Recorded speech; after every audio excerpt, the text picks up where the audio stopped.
Airbnb or a long-term rental? As you know, we just finished updating this duplex here in Moscow, Idaho, and we had to make the long-term, short-term decision. And on this one, we learned to think about two big things: our capabilities and the financials. Before you ever touch a calculator, take stock of your personal capacity and resources. This can decide for you right out the gate which is the right situation for you. In Moscow, we've learned that unless you hire help, short-term rentals are a part-time job. Cleanings, messages, restocking, but you are normally rewarded with more income. Long-term here tends to be much more passive in comparison. Not totally passive, but much less effort than short-term. But the trade-off is less income. If you're planning to manage your rental on your own, this can be the deciding factor. At your current stage of life,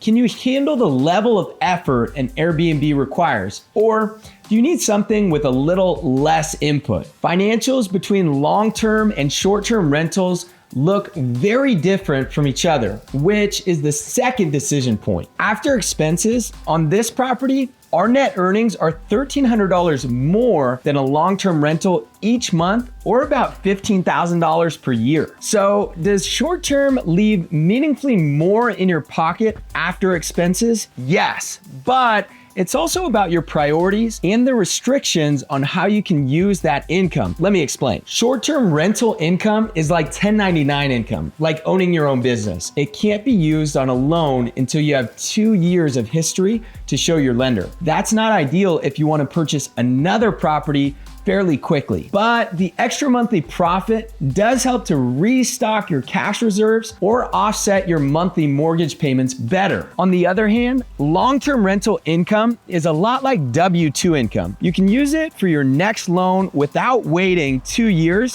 which can get you a higher pre-approval for your next property. So the question is, what is your priority? More cash quickly or a higher pre-approval for the next one? For us, we have a manager that we work with, so effort was a bit less of a factor in our situation.